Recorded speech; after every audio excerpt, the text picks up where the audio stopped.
want to answer a DM that came in on Instagram. The question is, what do I do when my 11-year-old is dysregulated?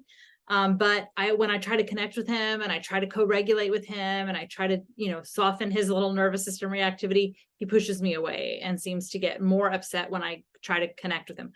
Here's the thing.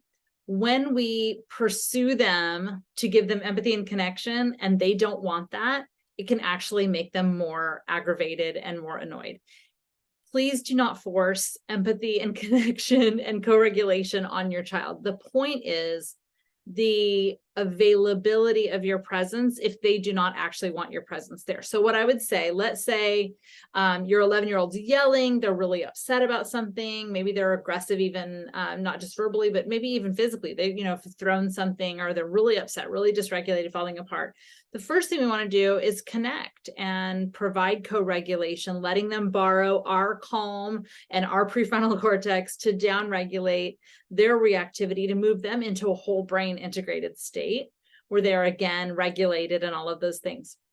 So we simply start with, oh, you seem so upset.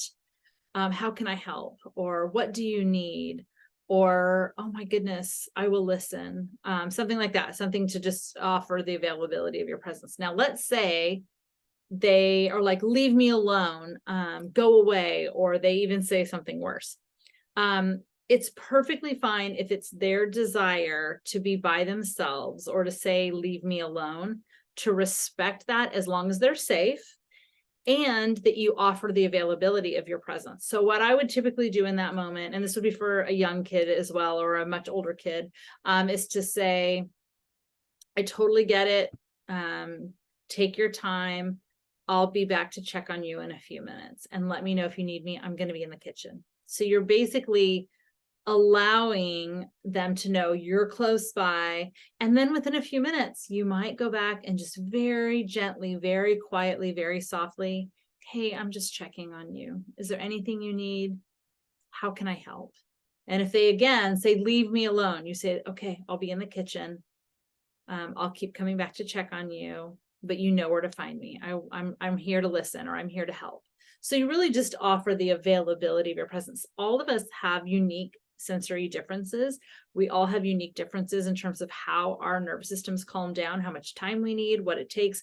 And for some people, really having some space where they're not having someone talking to them, where they're not having visual input of having you nearby, and really having some space and some quiet to themselves. We want to honor that as long as they know we're here and as long as we know that they're safe. So please don't force connection to happen on your timeline because it makes you feel better to regulate and to validate and to connect before you redirect. Really, we want to be attuned to what their need might be, honoring their individual differences, and making our calm co-regulation and presence available the way they want it to be. So hopefully that's helpful.